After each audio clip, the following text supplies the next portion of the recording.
So in the last lecture that we had, we were discussing about the resting membrane potential. No? So we said that if the cell membrane is not stimulated, okay, it is at rest. Okay, it has voltage or membrane potential of negative 70 millivolts. No? Again, when we say negative 70 millivolts, negative means that the inner surface of the membrane is relatively more negative than the outside. Okay, and we said there are four reasons, no, or four major factors affecting the resting membrane potential. So number one is the unequal distribution of ions in the ECF and in the cytosol. So we said that the major cations outside the cell are the sodium ions, and the major anions are the chloride ions. No? And inside the cell or in the cytosol, the major cations are the potassium ions, and the major anions are the phosphate ions and the negatively charged amino acids in proteins. No? And we said that the charges, no, of the membrane, no, they are dependent on, sabi natin, the proximity of the ions, no, to the membrane.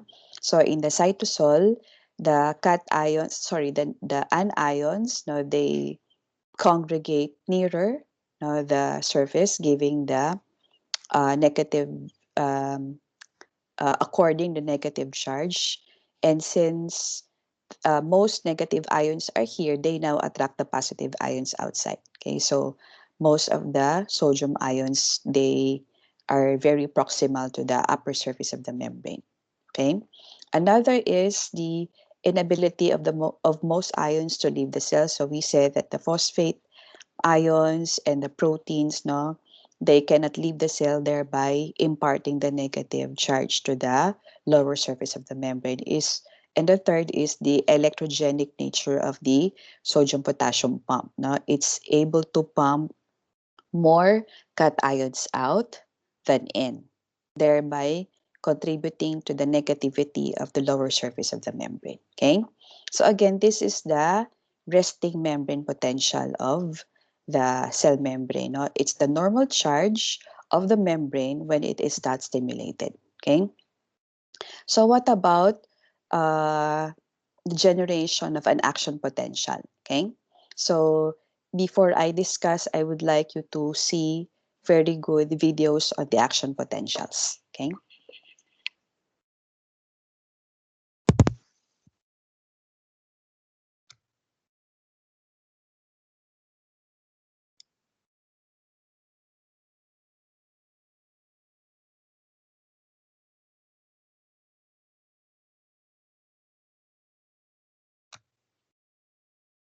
So enjoy the video.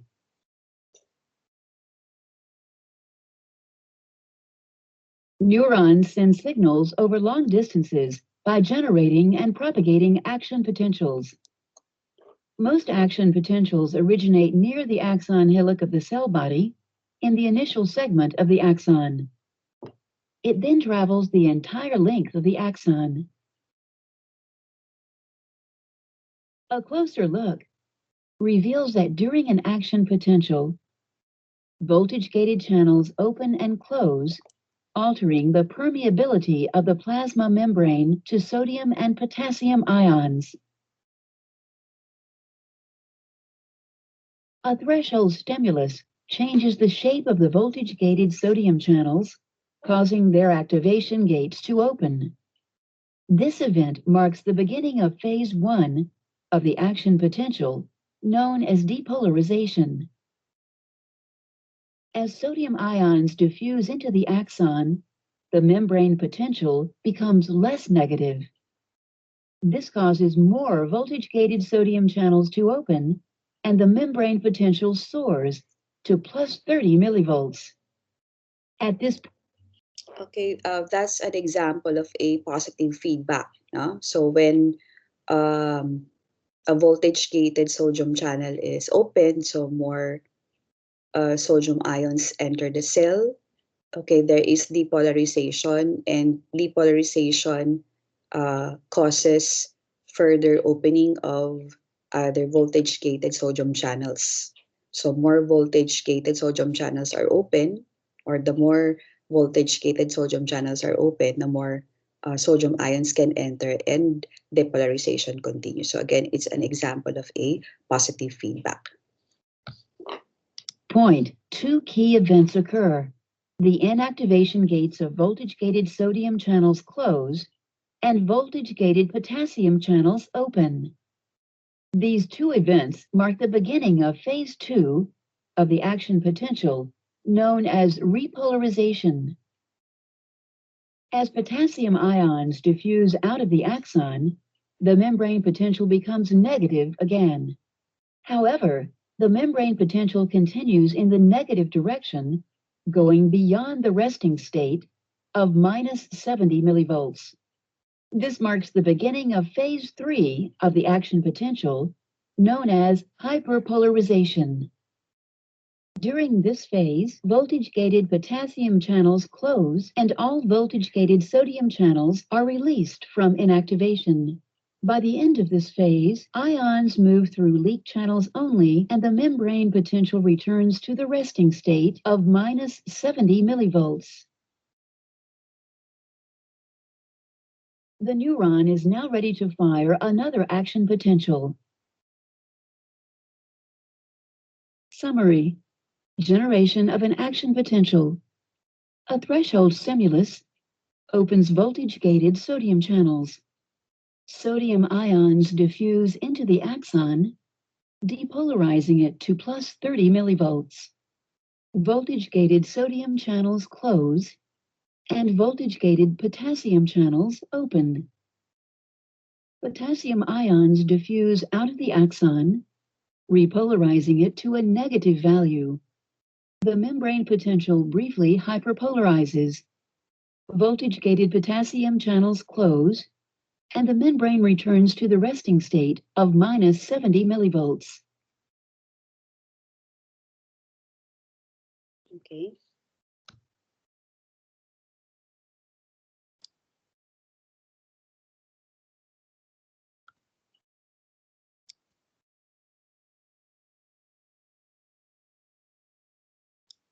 Okay.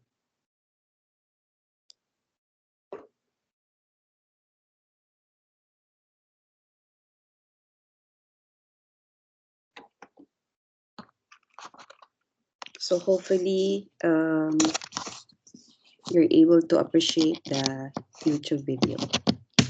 Okay. Okay, so let's try to see again the events happening during the generation of an action potential, no?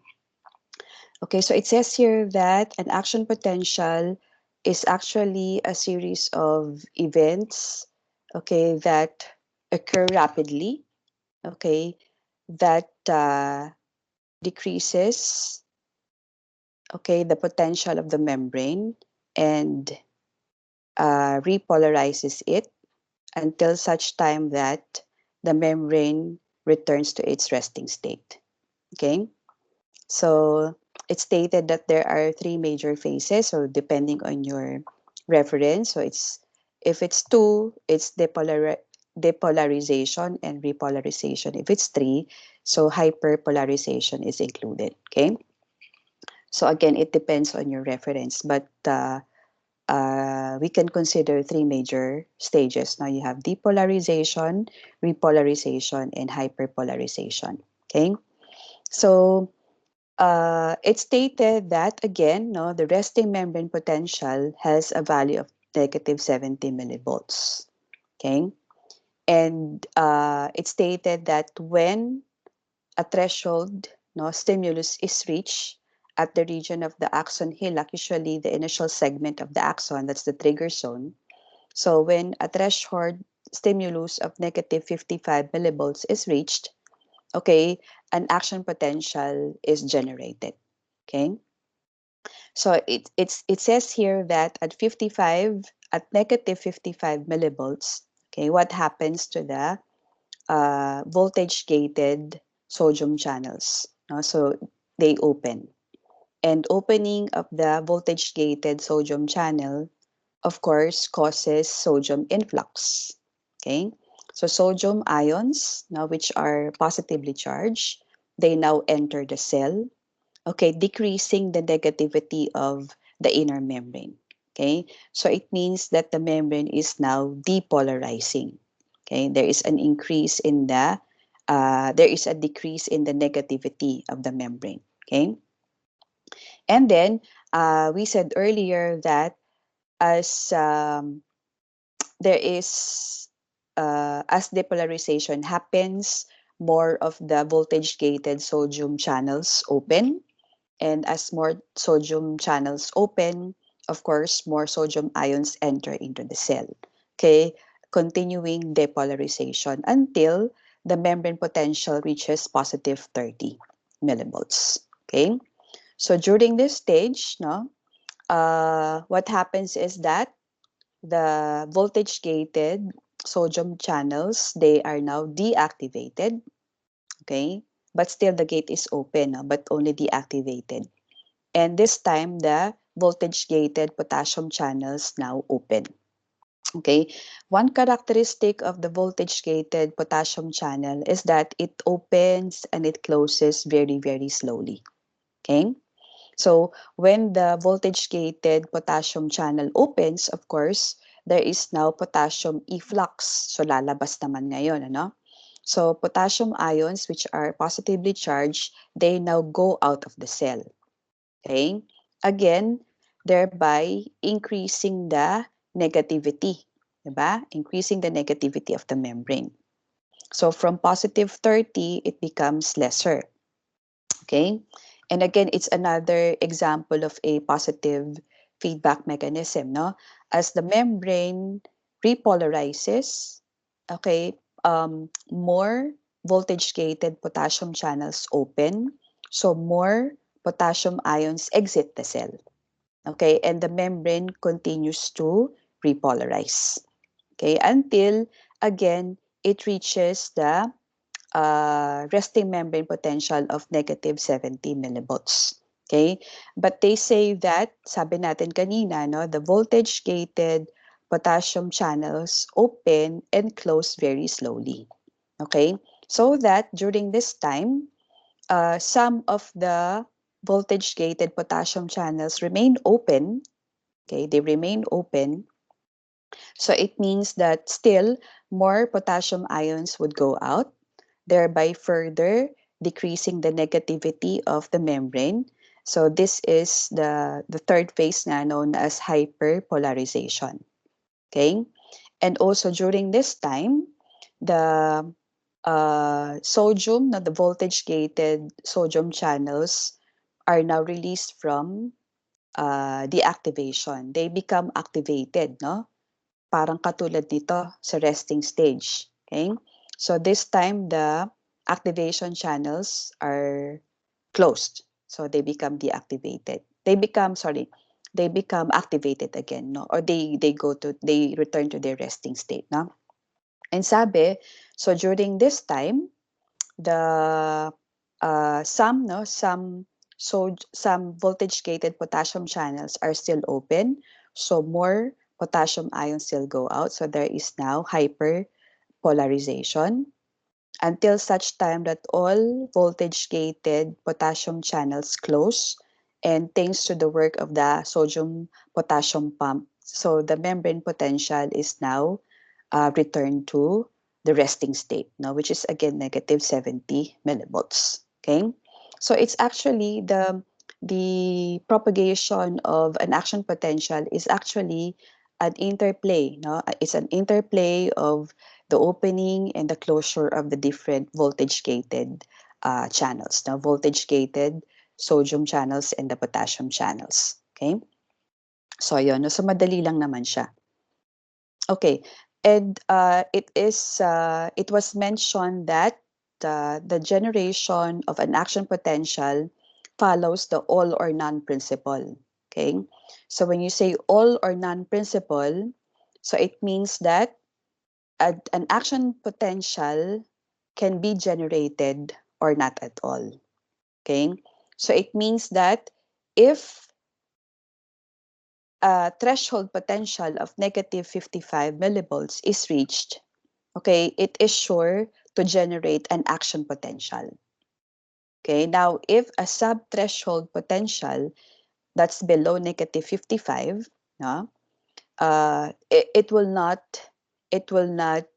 result to the generation of an action potential. Okay, it's like if you're playing with dominoes, diba? You have there a row or a set of dominoes. So if your push, no, if your push is strong enough, no, if you push the first domino strong enough, it now falls against the second domino, which now eventually topples the entire set. Okay, but if your push is not that strong enough, so the first domino will not fall against the second domino, and the entire set will not topple. Okay, it will not topple at all. Kaya it's said to be the all or none response, or the all or none principle. No? So to be able to understand that better, we have here another very nice video, no, YouTube video.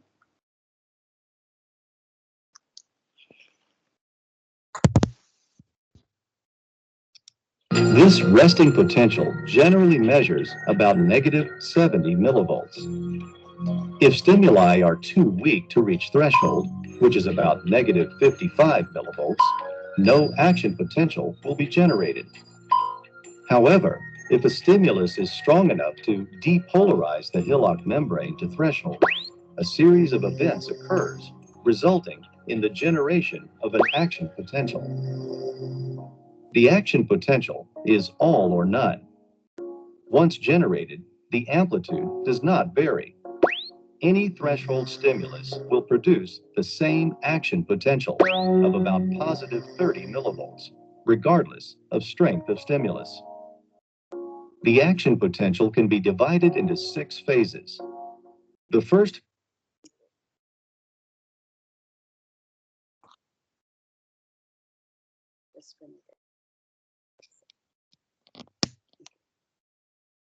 So, yun, no? So that all or none principle of the generation of an action potential. So if the threshold membrane potential of negative 55 is reached, so an action potential is sure to be generated. No?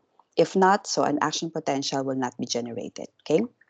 Now, what about the refractory period? No. So, how do you characterize now the transmission or the propagation of an impulse? Okay. So it's stated that the propagation of an impulse would always be, no, the propagation of an action potential would always be from the initial segment or the trigger zone, okay, up to the end of the axon, up to the axon terminals or the terminal buttons. Okay. And this is made sure because of the refractory period. So what is this refractory period? No? It simply means that no, it's impossible or very difficult, okay, to restimulate, okay, a part of the membrane that has been stimulated. Okay, so it means this part of the membrane that has already been stimulated, okay, will be unresponsive. So the responsive part of the membrane is that part of the membrane which is not yet stimulated. Okay, so that the propagation of the action potential no goes in only one direction. So that would be from the initial segment towards the axon terminals or the terminal buttons. Okay, so the refractory period has two phases or divisions again. So first we have the absolute, ito. You have here the absolute refractory period. So this coincides now with the time that the voltage-gated sodium channels are open until they become inactivated. Okay? So of course, inactivated voltage gated sodium channels cannot be activated again. Diba? Inactivated nga sila eh. So it means that it's impossible to generate another action potential in that part of the membrane. Okay? So another period is the relative refractory period. So this now extends until the end of the hyperpolarization phase, until the membrane returns to its resting state. Okay? Why? So it's stated here that it's it's possible, no, it's possible, but it's very difficult, okay, to initiate or to generate another action potential. Okay, so the membrane needs a stronger stimulation, no, for another action potential to be generated. Why? Because remember, during hyperpolarization, the voltage gated, some voltage gated potassium channels are still open, and the membrane is hyper polarized. Sabihin, it's very negative. Okay? So it means it needs a very strong stimulation, okay, to decrease the negativity of the membrane, to make it depolarize. Okay? So that's the importance of the refractory period, no? So it means that the presence or the occurrence of the refractory period, no, ensures that the generation or the propagation of the action potential would be towards one direction. Okay, that would be from the initial segment, okay, down to the terminal buttons. Okay, because that should be the route of electrical conduction, diba? Hindi kung saan-saan papunta yung electricity. So, dapat meron siyang destination. Okay? So, imagine, ano? So, this is the work of our neurons. And kaya nga sinasabi ko lagi, no, the body is a very sophisticated machine. Okay? It's really engineered perfectly in order for us to survive. Okay? Okay, so another uh, YouTube video here.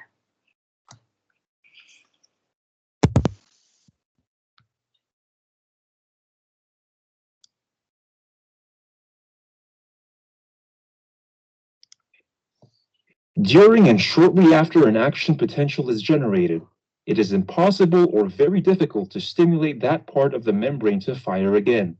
This is known as the refractory period. The refractory period is divided into absolute refractory and relative refractory. The absolute refractory period lasts from the start of an action potential to the point the voltage first returns to the resting membrane value. During this time, the sodium channels are open and subsequently inactivated while closing and thus unable to respond to any new stimulation.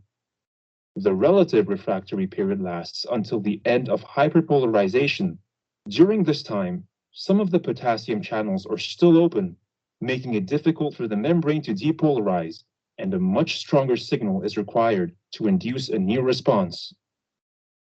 During an action potential, the sodium influx at a point on the axon spreads along the axon, depolarizing the adjacent patch of the membrane, generating a similar action potential in it.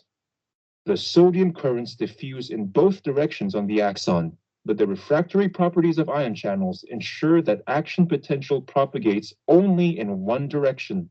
This is because only the unfired patch of the axon can respond with an action potential. The part that has just fired is unresponsive until the action potential is safely out of range. An action potential generated at the axon hillock usually travels down the axon to the nerve terminal and not back to the cell body. This is because the concentrations of voltage-gated ion channels are higher in the axon than in the cell body.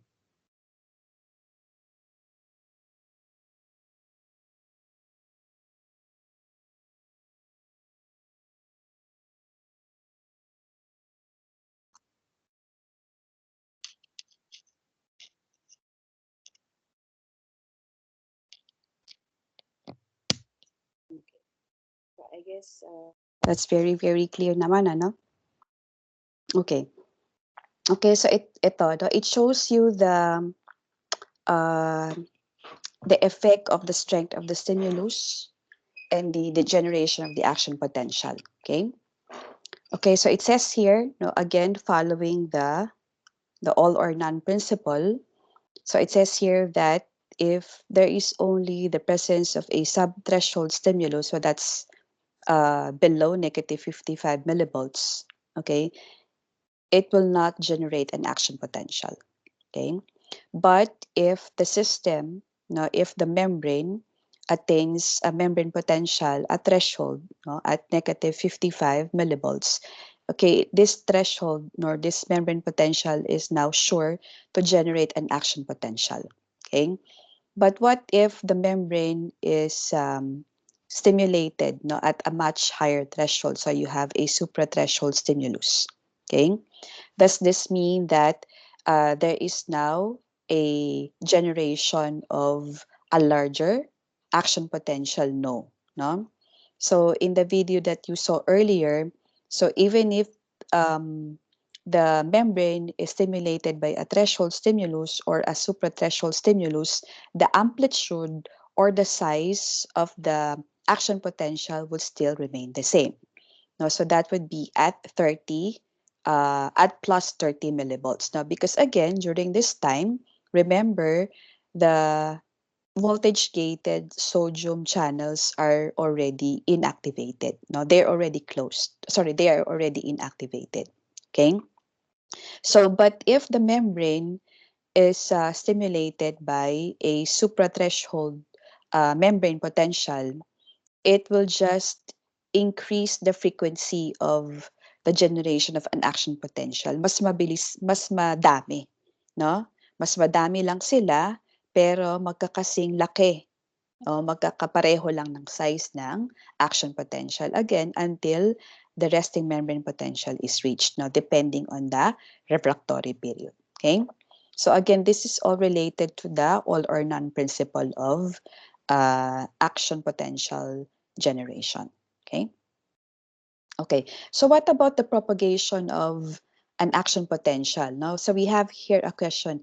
Is it the same action potential that travels along the length of the axon? So it simply means that are we talking of only one action potential, okay, that is now propagated from the initial segment going to the terminal button? No. No, it means that an action potential has to be regenerated. Okay, so there is a cycle of depolarization and repolarization, hyperpolarization, tapos depolarization ulit, and then polarization and then hyperpolarization until eventually no the action potential reaches the end terminal. Okay, so hindi isang signal yon, hindi lang isang electrical signal, hindi lang isang action potential, marami yon, no? Because again, no, the action potentials, no, they have to be regenerated. Okay. Now there are two types of propagation. Okay, so you have the continuous conduction and the saltatory conduction. So from the term, okay, very easy to understand naman, no? So when you say continuous conduction, so conduction or propagation is said to be continuous, no? And it happens in an unmyelinated axon. Okay? So a continuous conduction is characterized by a step-by-step depolarization and repolarization of each adjacent segment. Okay? So you have here an action potential, and then after that, no, another segment will be stimulated, and then another segment will be stimulated. Okay, so it's said to be a slower type of propagation, because uh, the propagation or the conduction of an action potential only reaches a very short distance. Okay, because it means that the entire axolemma would have to be stimulated, or each segment would have to fire an action potential before reaching the terminal button. Okay? Kaya continuous dire-diretso. No? What about a saltatory conduction? When you say saltatory, it means jumping or leaping. Okay? And the saltatory conduction eventually causes a more rapid conduction of impulses. No? So why? it happens in myelinated axons, no? The presence of the myelin sheath, sabi natin, 'di ba, in the discussion of the parts of a neuron, the presence of the myelin sheath and the nodes of Ranvier, they now permit rapid conduction, no, rapid propagation of action potentials or nerve impulses. Why? Because when an action potential is generated at the initial segment, okay, it now produces an electric current. No, the electric current now passes the extracellular fluid of the myelin sheath and also passes the axoplasm, thereby activating the voltage gated channels in the nodes of Ranvier, no? So comparing an unmyelinated axon and a myelinated axon, here you have the parang somewhat equal distribution of the voltage gated sodium and potassium channels all throughout the length of the axon. But in a myelinated axon, the voltage gated channels, now the voltage gated sodium and potassium channels, they are now concentrated. Okay, they are concentrated at the nodes of Ranvier. There are few, no, there are few voltage gated in the axolemma enclosed by the myelin sheath, no, but most of them are found in the nodes of Ranvier. Okay, so in that case, now when an action potential is generated at this part, okay, it tends to jump. Okay, because again, there is an activation. No? The action potential here again causes an ionic current, which now flows within the axoplasm and on the extracellular fluid. And this flow now activates the voltage gated channels here. So it means that the action potential will not occur here. Now, because the myelin sheath is said to be a very good insulator, no? So an action potential will not pass here. Okay, instead, no, it will jump from the initial segment to the node of Ranvier. And then the same events happen. Okay, so it seems that the generation or the propagation of an action potential is jumping. No? Kaya nga saltatory, there is leaping or jumping. Okay, so this now makes the propagation of an action potential a lot faster compared to the continuous conduction. Okay, that's why we said that most of the large neurons, no, they have very, very long axons, and the axons of these neurons, they are usually myelinated, no? Because the action potential would have to travel a very, very long distance, okay, before reaching the terminal buttons or the axon terminals, okay? So another YouTube video.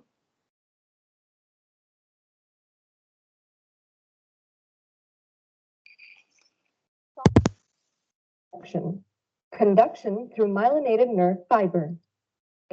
Following a series of action potentials being propagated along the fiber. May creaminess sa bawat kagat na kay sarap namnamin.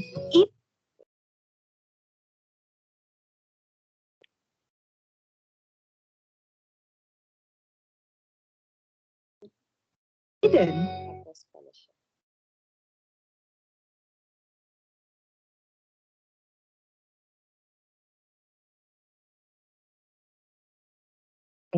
Following a series of action potentials.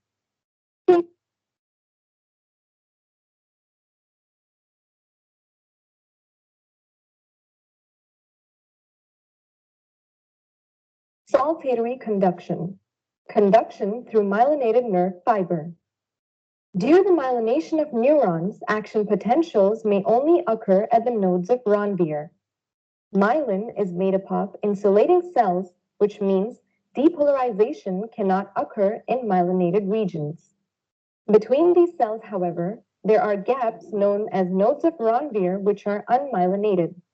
As depolarization cannot occur at the cells making up the myelin sheath, the wave of depolarization can only occur at the nodes of Ranvier. Thus, action potentials appear to jump from node to node when traveling down an axon, and this phenomenon is known as saltatory conduction, and it serves as a means of increasing the rate of propagation of an action potential.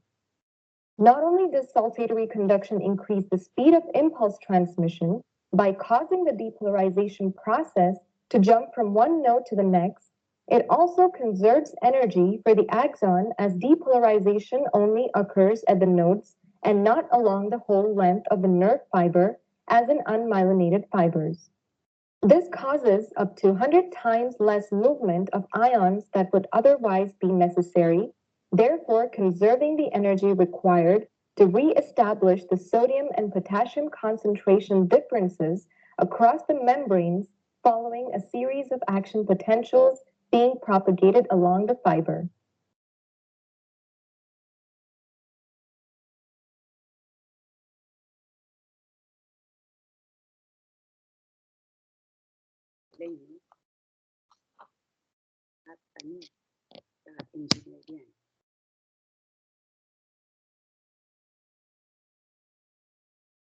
Okay.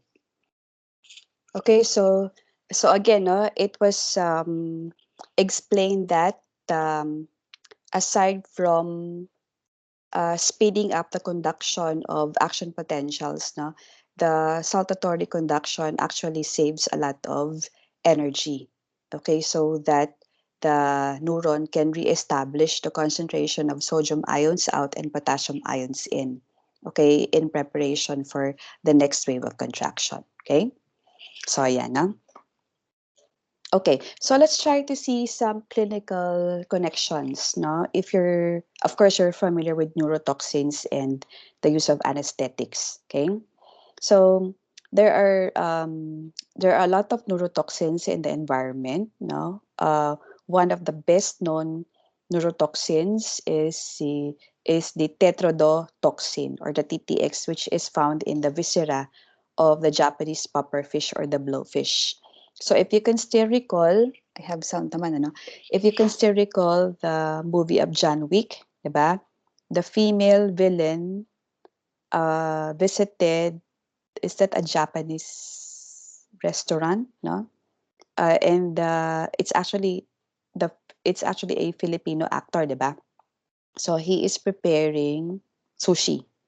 And then he utilizes or he uses the blowfish.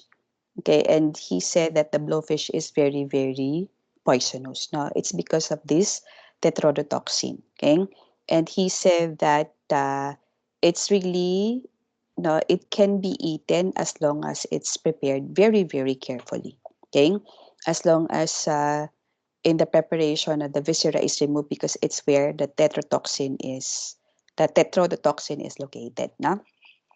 So, neurotoxins and the local anesthetics, no, they have a similar effect.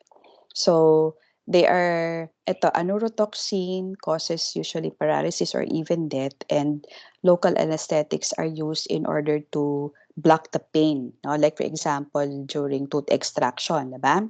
So, and a local anesthetic is injected to the area so that the patient no, will not feel the pain during tooth extraction. Why? It's because both the neurotoxin and the local anesthetics, no, they now block the voltage gated sodium channels. So if those channels are blocked, so it means that action potentials cannot be propagated, no? Because the membrane will not be depolarized. So it means that the sensation is pain. The sensation of pain is now blocked. No? The propagation. So even though the pain receptors are able to sense the the change no in the environment, so the sense of pain is not propagated to the CNS. So it's not interpreted by the CNS to be painful kasi nga na-block siya. No? So that's the purpose. Okay, so another is localized cooling. So localized cooling has also an anesthetic effect. Di ba sabi, no, after tooth extraction, especially for the kids, so sige na, pabunot ka na ng ngipin para makakain ka na ng ice cream. No? So that's very, very true. So eating ice cream also cools the extracted area, no? Thereby slowing down the speed of action potential propagation. So bumabagal din, no, yung action potential propagation. Kaya okay lang talagang kumain ng ice cream, okay? And that's also the reason why usually mga injured tissues or those that are burned, no, mga burned skin, usually they are cooled, no. Definitely they should be cooled in order to really block the pain. Okay, so those are some clinical connections. So now you know, no, that you should really eat ice cream after a tooth extraction. Okay. Now, so we have here factors affecting the propagation speed, no, propagation speed of the conduction of impulse. So again, no, based from our discussion, so number one is the amount of myelination. So you've seen that the myelinated axons, they conduct action potentials faster compared to unmyelinated ones. Okay. Another is axon diameter. So the larger the diameter of the axon, the faster would be the speed of conduction. It's because of a larger surface area. So it means you have more of the voltage gated potassium and sodium channels. Okay. And another is temperature. Okay. The lower the temperature, the slower will be the speed of conduction or the propagation of nerve impulses. Okay. Okay. Now, I think it would be very easy for you, no, to understand more about graded potential because remember earlier, no, ito we discussed about or I mentioned about the graded potential and the action potential. Okay. So it says here that a graded potential is just a small deviation from the resting membrane potential. Okay, it's just a small deviation, no, from the resting membrane potential. Again, no, you have a value of negative 70 millivolts. Okay, and a graded potential, okay, can cause either hyperpolarization or, of course, depolarization. But they are just small deviations. So it means if even if the membrane is depolarized, no, it would still not reach the threshold. Okay, that is needed to ensure that an action potential can be generated. Okay, so it says here it occurs mainly in the dendrites and the soma of neurons because of the presence of mechanically gated and ligand gated channels in the dendrites and in the soma of the neurons. So if you're going to review this figure, so at the region of the receptor, a receptor is actually a dendrite of a unipolar neuron, no? Tapos at regions of synapses, okay, between interneurons or between motor neurons. So you have the generation of graded potentials. Okay. So another is, now why are they called graded? Now why are they called graded? Because the potentials, no, they vary in amplitude or size. Okay, and the amplitude or the size of the potential, no, is dependent on the strength of the stimulus. So you have here three stimuli. No? You have three stimuli and the corresponding graded potentials that are produced. So the weaker the stimulus, of course, the smaller is the graded potential. The smaller is the amplitude or the size of the graded potential. Okay?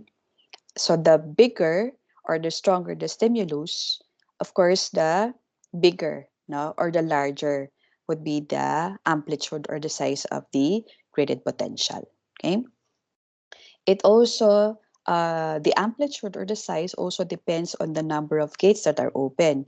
If there are more mechanical gated and ligand gated channels that are open, of course you have a uh, siguro, no, you have a larger, no, a larger graded potential. And it also depends on the length of time, no, that the gates are open. So if the gates are open for a longer time, of course, you have a larger, now you have a larger graded potential. Okay. But one difference, no, between an action potential and a graded potential is that a graded potential dies out, no, within a few millimeters of their point of origin, following a decremental conduction. Okay? So take note, a graded potential is only conducted. It's not propagated. Okay? Because propagation means you have, yun kanina, no? From the initial segment. So propagation is continuous until the action potential reaches the terminal bottoms. No, in the graded potential, it's not the case because again, the graded potential dies out, no, within a few millimeters of their point of origin. Okay, again following a decremental conduction. Okay, but another difference na between a graded potential and an action potential is that you can actually sum.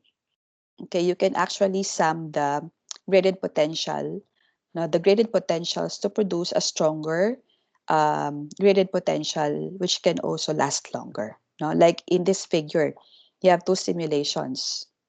So stimulus one, okay, causes depolarization.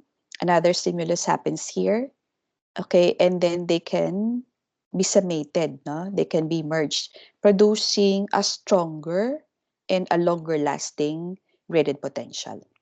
But then again, no, it dies out after some time or after traveling a few millimeters, no, from the point of origin. Okay, that's why it is said to be utilized in only short distance communication. Okay, so it says here another difference, not really difference now, but the flow of current is also localized. No, it spreads in either direction from the origin. That's why the graded potentials can be summated. No, unlike in an action potential, sabi natin, the part of the membrane, no, which has been previously activated, no, or stimulated cannot be restimulated until such time that the action potential is already out of range. Okay, so that you can already generate another action potential. Okay, so I guess this is a lot easier to understand now, no? The difference between graded potentials and an action potential. Okay, so again, graded potentials, they're only generated, no, at the sensory receptors, okay, and at the synapses, because you find ligand gated and mechanically gated channels responsible for um, the generation of graded potentials. Okay, and then action potentials, kaya nga sila tinatawag na action potentials because they are propagated, no, from start to end, and they are utilized in long distance communication. Okay, so ayan, no? Okay, so you have here a table summarizing the differences between graded potentials and action potentials. So number one, in terms of origin, so the graded potentials, they arise mainly in the dendrites and the cell body because of the presence of ligand-gated and mechanically gated ion channels if you're going to combine the type of channel as a characteristic. Okay, and an action potential is triggered, no, or it arises at the trigger zone and is propagated along the entire length of the axon because again the because of the presence of the voltage gated sodium and potassium channels along the length of the entire axon. Okay, so conduction is said to be decremental in graded potentials. So again, graded potentials are not propagated. Okay, they are only conducted. So thus permitting only communication over short distances. Whereas action potentials are propagated. Hence, they are utilized in long distance communication. Okay, in terms of amplitude or size, so the size of the graded potential is dependent on the strength of the stimulus. Okay, whereas the action potential follows the all or none law. Okay, it follows the all or none law.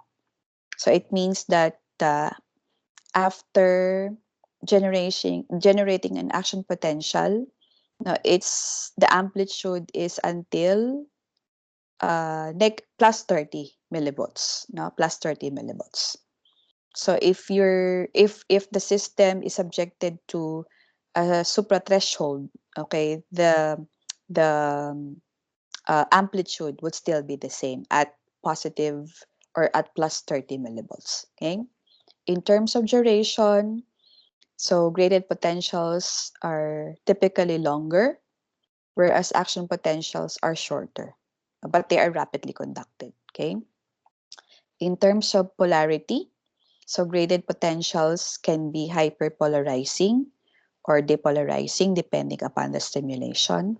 But action potentials always follow a pattern of depolarization and then repolarization and then hyperpolarization, depolarization again, and so on and so forth. Okay. And in terms of refractory period, it's not present in the graded potentials. That's why they can be summed. And since the refractory period is present in an action potential, so it be sabihin, summation cannot happen.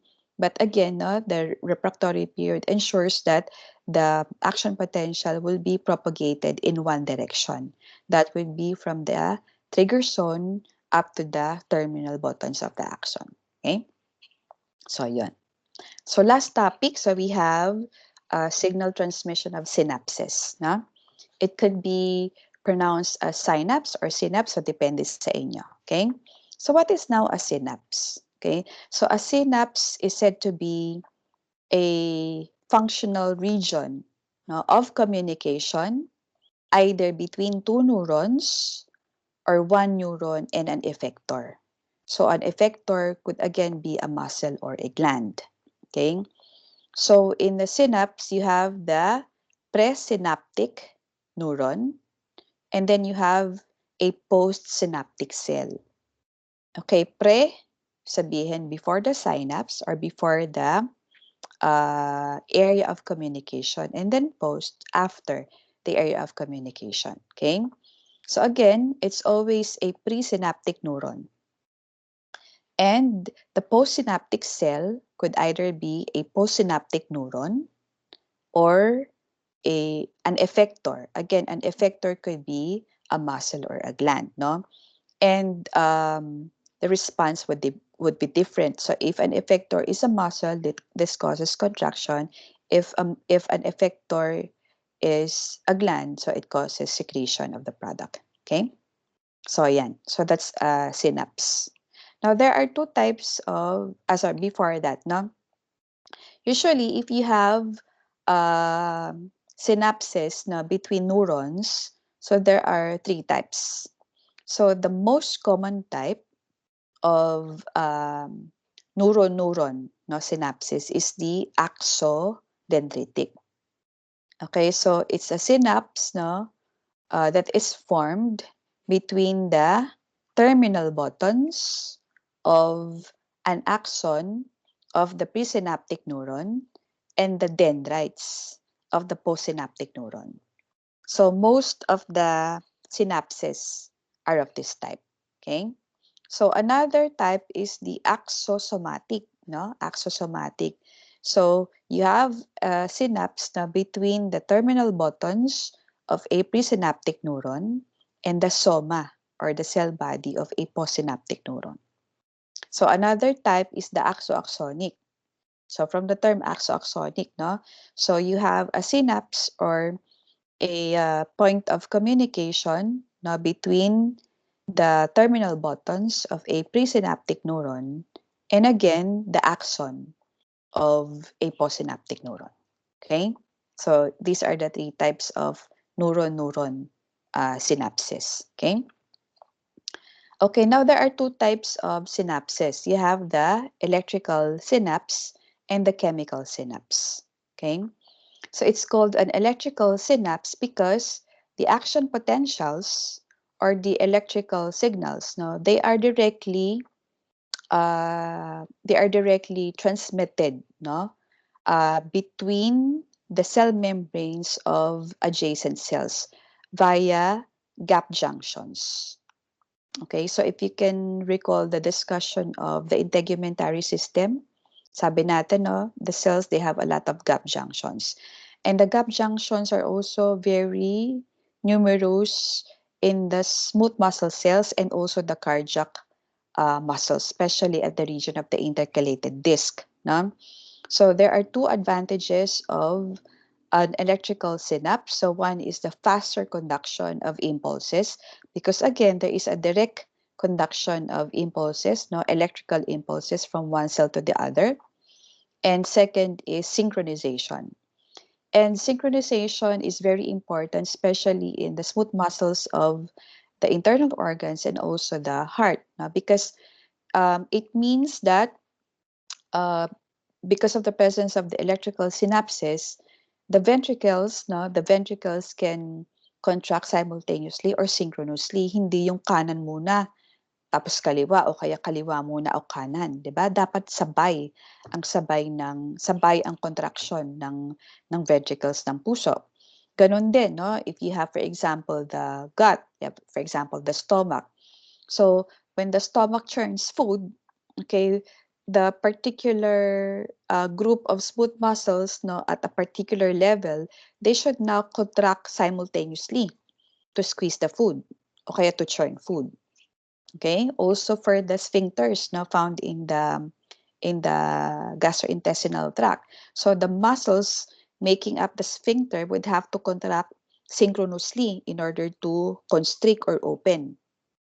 In the case of sphincter, no, in order to constrict when no food would pass or dilate when there would be food that would pass along the tract. Okay, but one disadvantage of having the electrical synapses is that the the the action, no, that cannot be modulated, cannot be regulated. Okay, now what about in a chemical synapse? So it says here, no, let's try to see the anatomy of a chemical synapse. Okay, so you have here the terminal button of a presynaptic neuron, and then you have here it could be a dendrite, no? It could be a dendrite, or it could be a soma, or it could be an axon of another neuron. So ito yung postsynaptic neuron. Or if you're talking of muscles, it could be the motor end plate of a skeletal muscle, no? So depende, okay?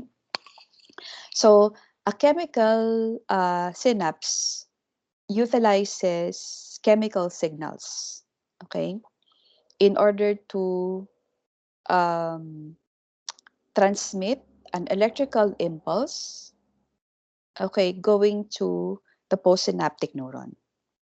Because you try to see, no, there is, unlike the electrical synapse, there is a direct connection between the cells, no, between the adjacent membranes or between the cell membranes of adjacent cells.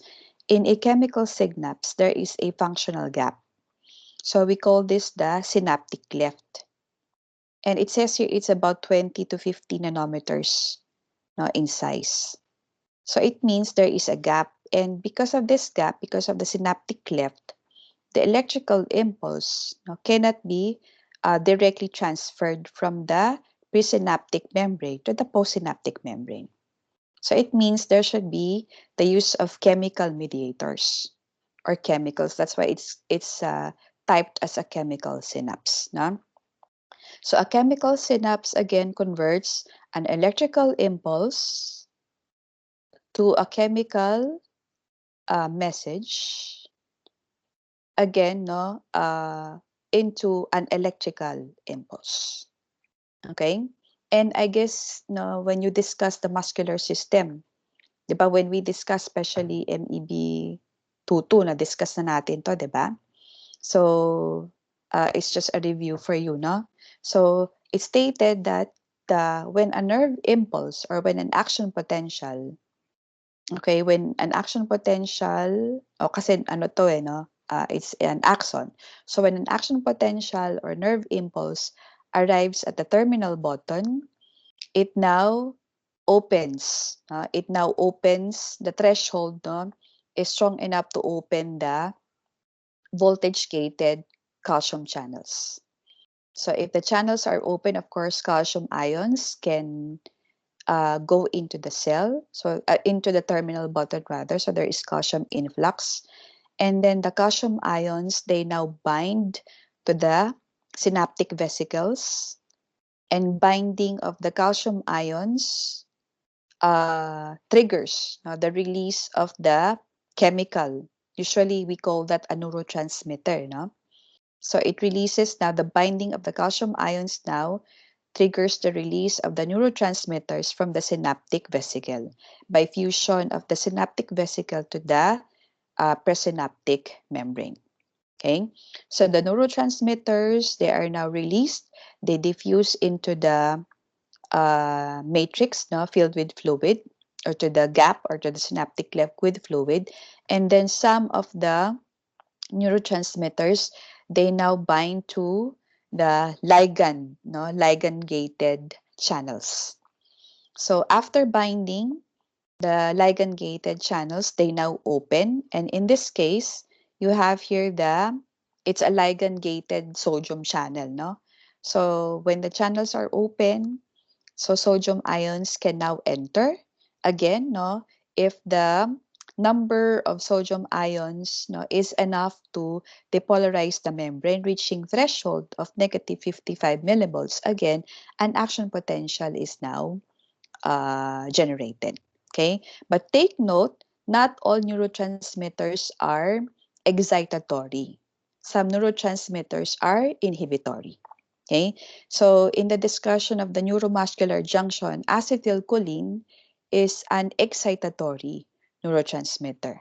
Okay, so for you to be able to understand that and finalize our discussion, so we have here 3 nice videos ulit, no? Last na to.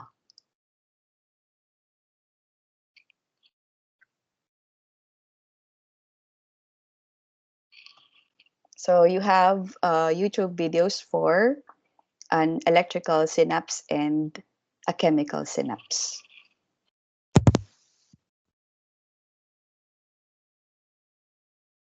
As well as chemical synapses, there are also electrical synapses. In these, the impulse is conveyed from one neuron to another in the form of an electric current, as a result of the flow of ions. While they are much quicker than chemical synapses, it is not possible to modulate them. This kind of synapse enables lobsters and fish to flip their tails incredibly quickly, and in the human body, they regulate the rhythmic contraction of the muscles of the heart and the digestive tract.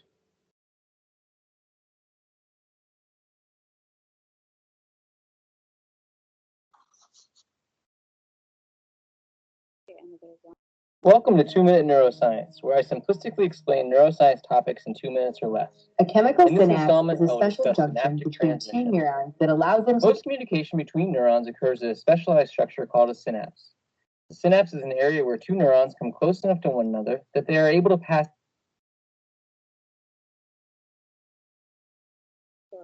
communicate without being physically connected. A synapse has several structures. The presynaptic neuron ends in a small bulb called the presynaptic terminal. The postsynaptic terminal membrane is directly adjacent, separated by a small space called the synaptic cleft. An action potential causes voltage-gated calcium ion channels to open in the presynaptic terminal. The influx of calcium ions prompts synaptic vesicles to release neurotransmitters via exocytosis. This neuron is releasing acetylcholine. The neurotransmitter quickly diffuses across the synaptic cleft. Two acetylcholine molecules bind with one ligand-gated sodium channel at the postsynaptic membrane, opening the channel. When enough sodium ion channels open, the postsynaptic cell depolarizes and the action potential continues along the neuron.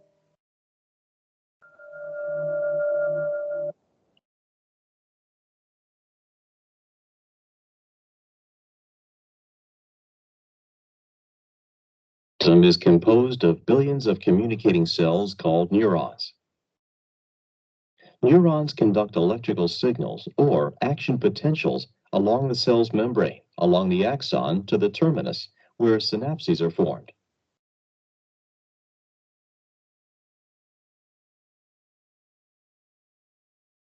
The synapse consists of the membrane of the presynaptic cell, a synaptic cleft, and the postsynaptic cell membrane.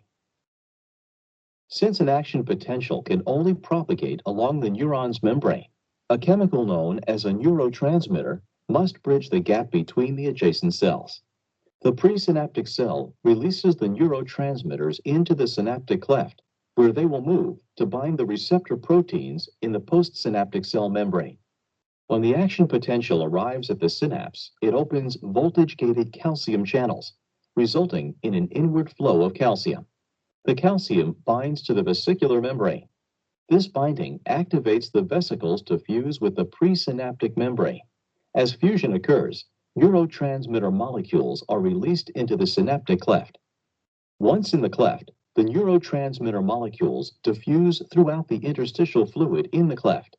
Some of the neurotransmitters will cross the synaptic cleft and bind with receptors in the postsynaptic membrane.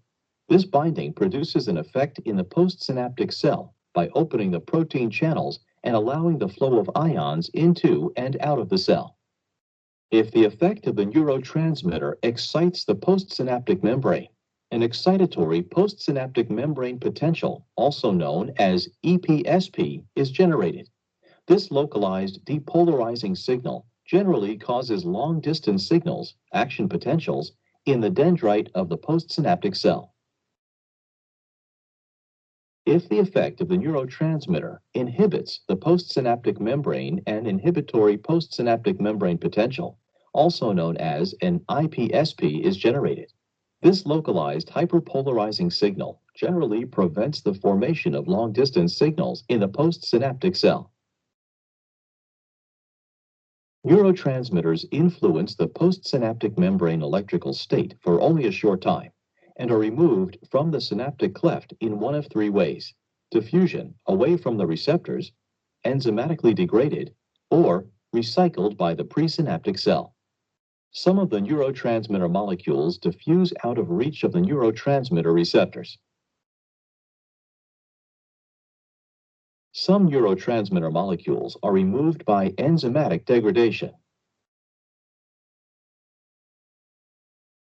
Some neurotransmitter molecules are transported back into the presynaptic cell by neurotransmitter transporter proteins, where they are recycled.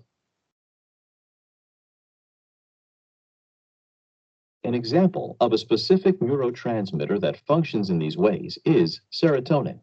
Some serotonin will cross the synaptic cleft and bind with the specific serotonin receptors within the membrane of the postsynaptic cell, producing an effect in the target cell. Serotonin will eventually unbind from the receptors and either diffuse out of the synaptic cleft and be lost, or be captured by the serotonin reuptake transporter in the presynaptic membrane. This protein complex will transport the biologically active serotonin back into the presynaptic neuron for repackaging and re-release.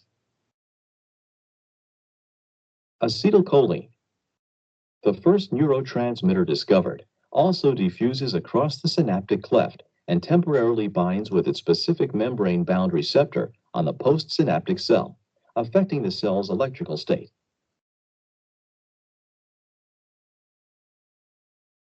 Some acetylcholine in the cleft will interact with the enzyme acetylcholinesterase, which will hydrolyze the acetylcholine molecule into acetate and choline. Acetate diffuses away, but choline interacts with the presynaptic membrane-bound transporter to be recycled in the presynaptic neuron into new acetylcholine. Unlike serotonin, which is intact and biologically active following its uptake into the presynaptic cell. New synthesis of acetylcholine is necessary, with the recycled choline as the precursor. Okay, so that ends the discussion. So it's just actually a very, very long introduction of the nervous system, but it's a very, very important part, especially understanding the concepts behind the generation and the propagation of an action potential, because we said earlier in the discussion that the nervous system controls and regulates bodily activities by using these action potentials, graded potential and action potentials. Okay, so again,